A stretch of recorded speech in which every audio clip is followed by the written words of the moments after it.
All right, guys, welcome to this week's Motivational Monday. I'm going to let you peer in literally to a live interview that my son Nick and I and my son-in-law Zach did with High Six associate Rick Abbiati, because you're going to hear after 30 years on the job, we have well-timed and well-planned his escape.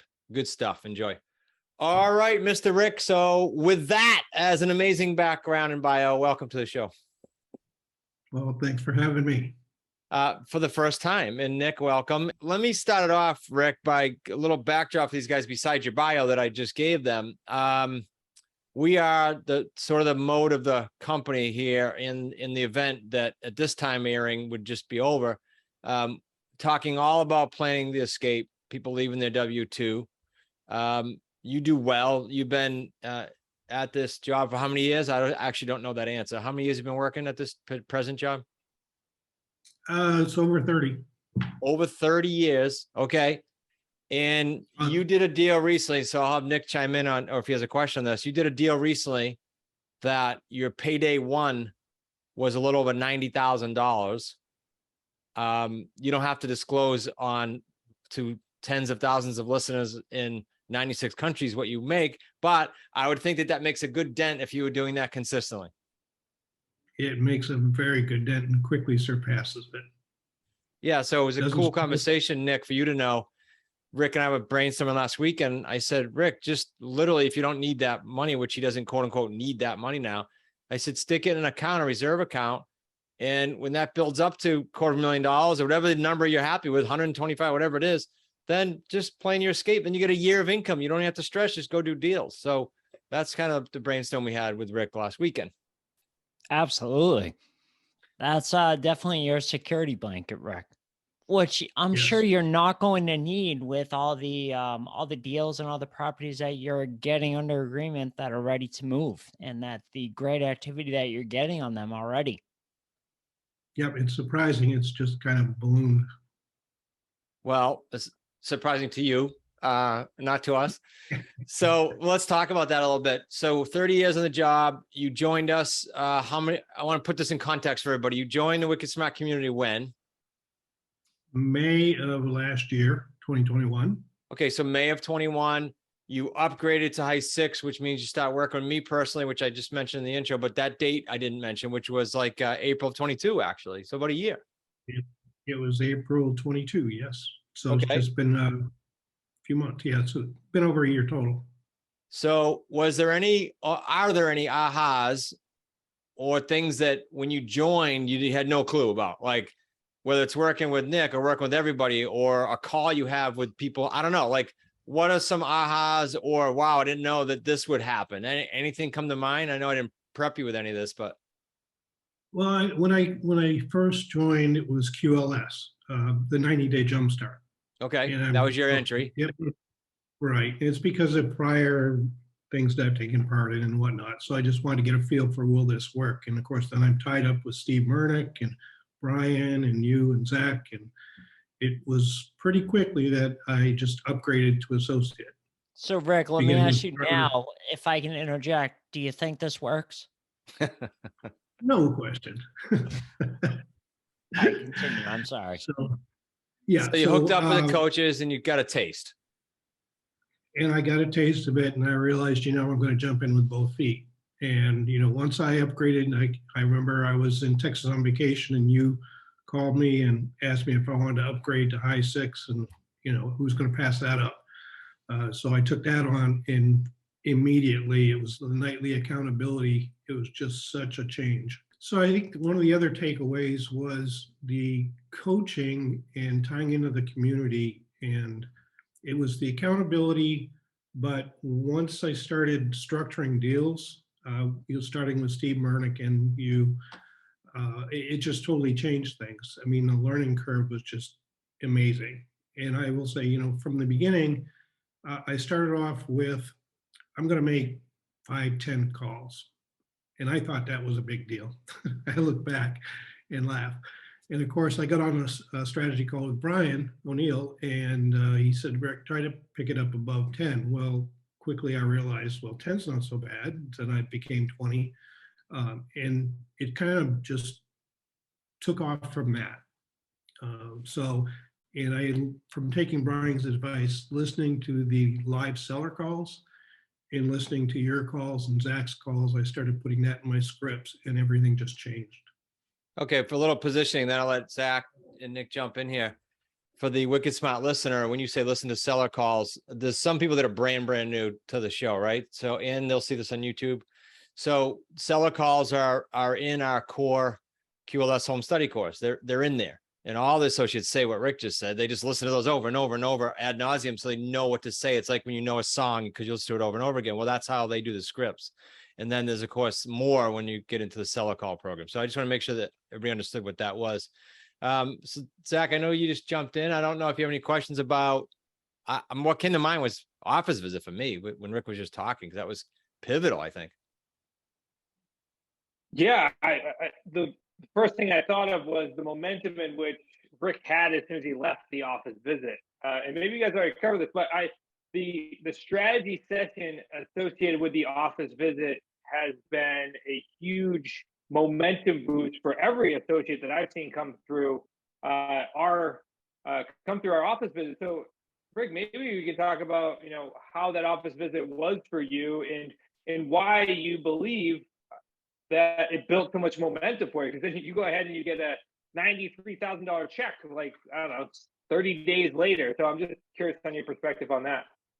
I think the whole strategy or the whole office visit itself, there was just so much in there, starting off with meeting with Nick and of course the team morning meeting.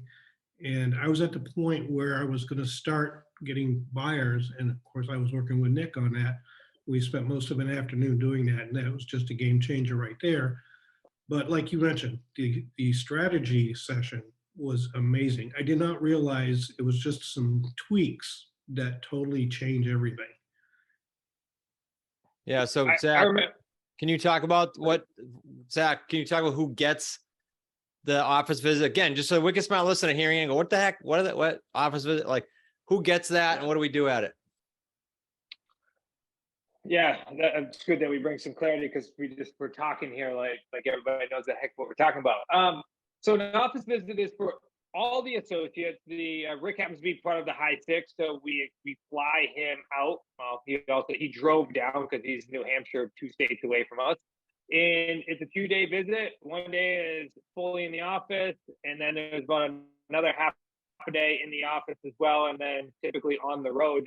He happened to be going with Steve Murnick, one of our coaches, but also the head of our acquisitions for our company right now, and went on the road and looked at some properties too.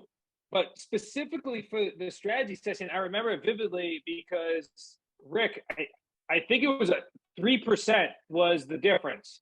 And what I mean by 3% was there was a conversion rate between Rick talking to sellers and converting to leads from speaking to a seller to actually converting it to a lead. And what we noticed was we need to increase it by 3%. And that would get Rick to his average leads he need per week in order for him to reach his big goals. So we can talk about that 3%, Rick. Yes, I mean, I've been working with my VA, Angela, and I increased her hours per your recommendation, and that extra 3 leads a week has just made a big difference. You had mentioned, well, it's been taught all along about 40 leads to a taken, and that was just about on when we broke it down in that strategy session. So yeah, that's made a big difference. So I got a clarification. I was in the room. So 3 per week is all we did increase. Okay. Yeah.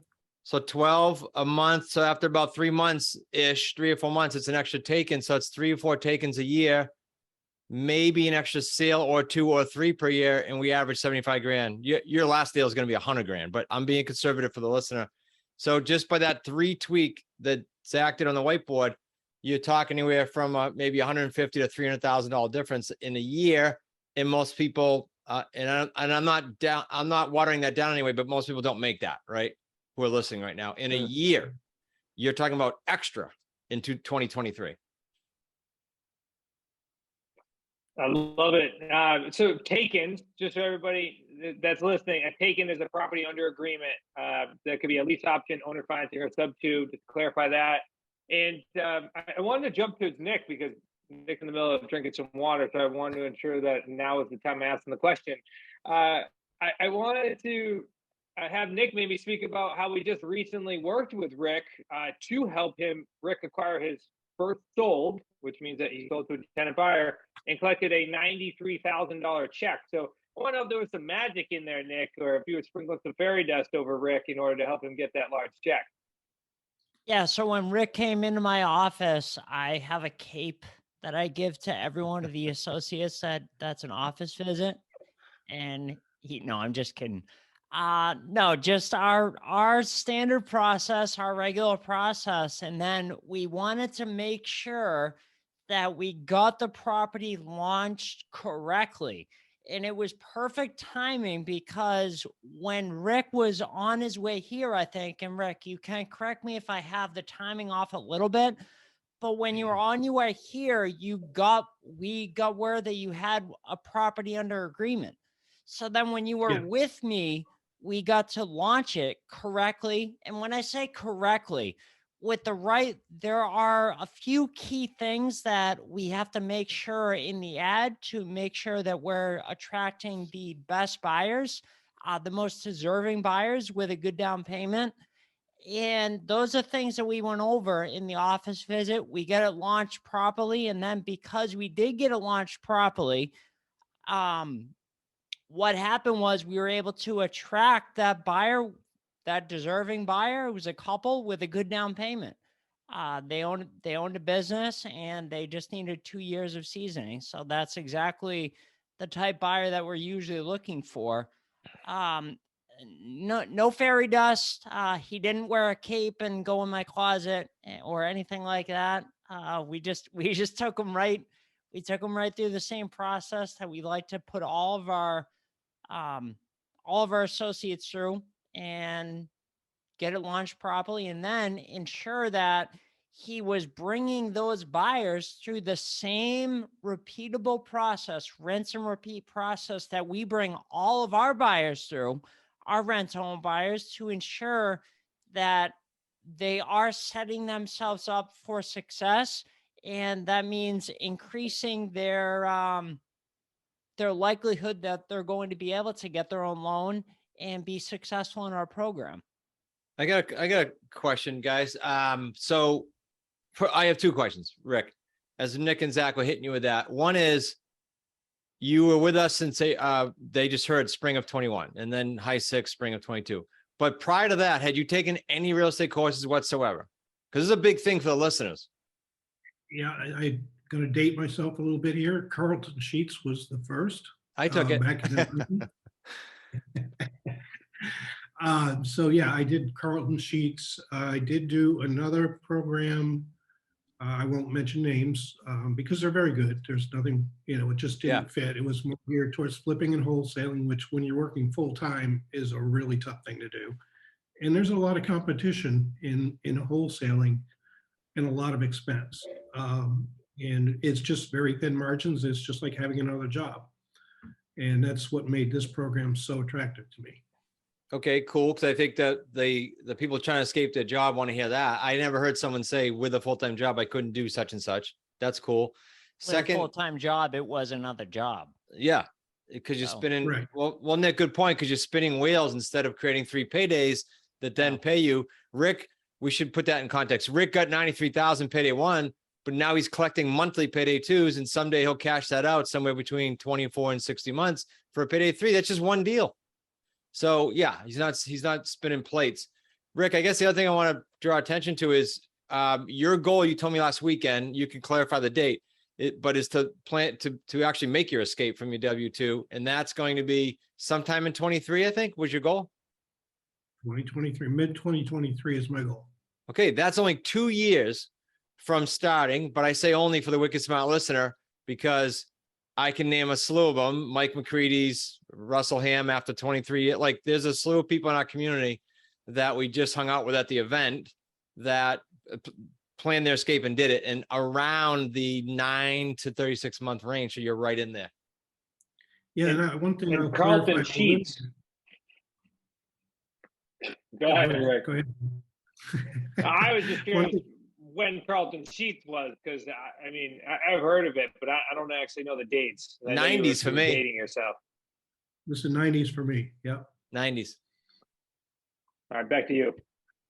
Yeah, I was just going to say that, working at W-2, not that this isn't hard work. I mean, you're going to make lots of calls, go through struggles mindset-wise, because it's all whether it's your mindset that has the most effect on you, obviously, and making things, overcomplicating things. And I know, Chris, I get corrected all the time and put back in line of over-evaluating things.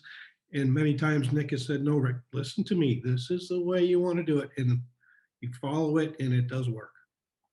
It's awesome.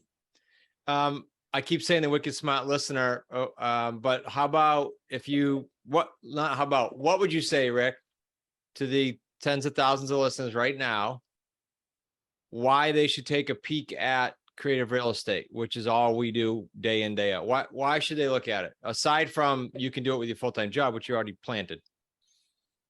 I think the market is ripe for it. And, as I'm going along, just about any market is ripe for it. But, it's when wholesaling, like I say, it's a quick dollar. It's a full-time job. You're constantly go through to get more deals, to get more money, where this is more long-term, sustainable income.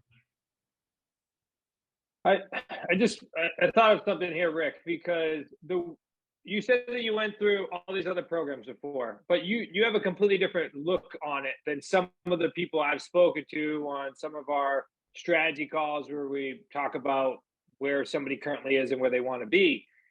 And it seems like you have a completely different emotional feeling towards that because you started your journey in the 1990s, right, of real estate investing, but you're finding success now in 2021 and 22. So when you invested in those courses, it kind of built up, and you can tell me if I'm wrong, but built up some of your learning curve and then got you to a point where now you're ready to commit to something. So what would you say, and maybe I just kind of led you to that, but would you say that the difference between you not finding success in, say, 1990 versus 2022 was your final commitment to a niche and actually making it the way in which you're going to escape your job? Maybe you can speak to that. Yep, absolutely. And that was on my mind anyway. But back in the 90s, I was working as a defense contractor, obviously, and I was on the road probably 3 weeks out of the month. And I know Brian O'Neill's been on the road and he still did it, but it was a mindset thing. So I didn't fully jump in. And in 2016, I'm looking down the road of retirement and I'm thinking, well, how is this going to work? And, I love real estate. And I was listening to Anderson. I joined Anderson Business Advisors. I was listening to a webinar with Clint Coons, and SREC, Wicked Smart Coach, was featured on that. And I thought, I got to try this out. And that's really what kickstarted things. Very cool. Nick or Zach, any last question for Rick as we wrap up? But then, Rick, so I can prep you, I'd like to know what we could spend 2 hours here and have a really good visit, because we spent a day and a half with you, and I know that. But think about maybe what we didn't ask that you want to share after these guys maybe have a question left. Yeah, Rick. So one question that I had, I know we talked a lot about when you were here and that we need to just increase the leads a little bit for you to hit your goals and everything.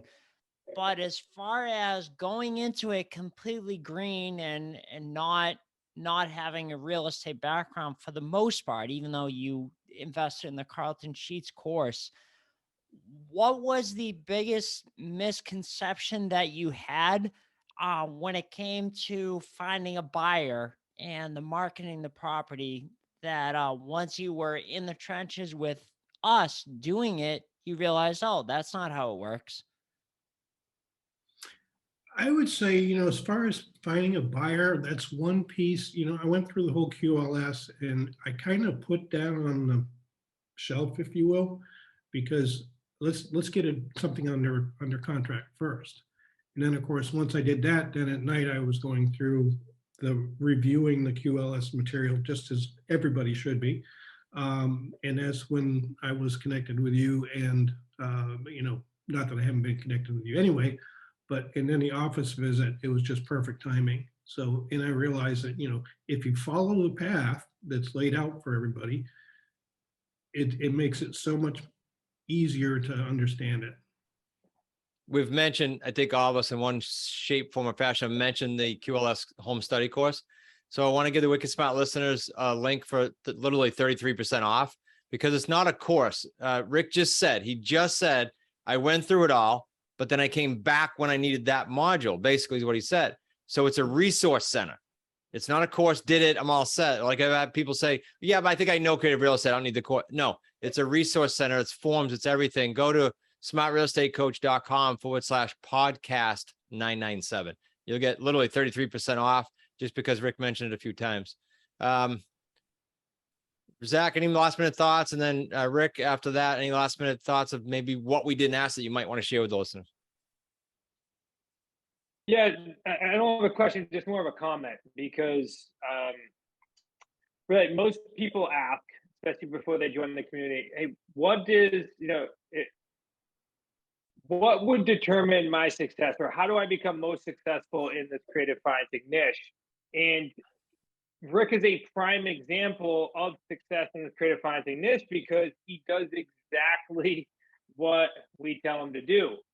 He follows the system, he follows the process, and he doesn't question whether or not it's going to work or not.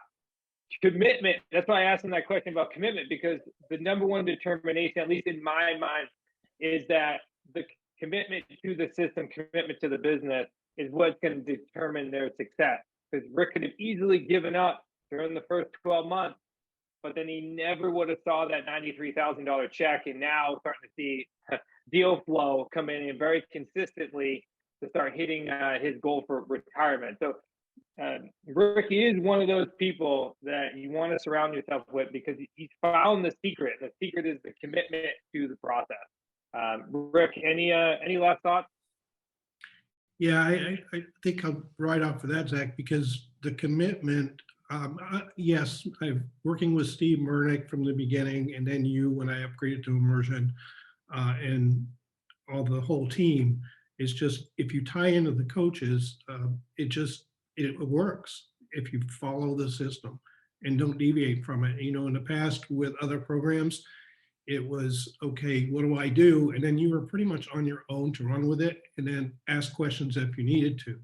With this, if you commit to it, the coaches, the whole team matches that commitment. And that's really the secret sauce. Rick, it's like we queued you up and prepped you. We had no conversation before this, but you just described what we call bridging the gap, right? We get in there and we interactively do the deals with you. That's the entire model and why it works so good. So really cool that you came up with that all on your own. All right. Rick, I appreciate you being on, buddy. I know next time we have you on, since this is your first interview with us, that you're going to be well past that 100 grand, all 3 paydays, probably to the tune of $1 million. And you'll be already left or talking about leaving your job, and you would have successfully escaped. Thanks, buddy. Well, thanks so much for having me. And it's definitely been an honor to be on the show.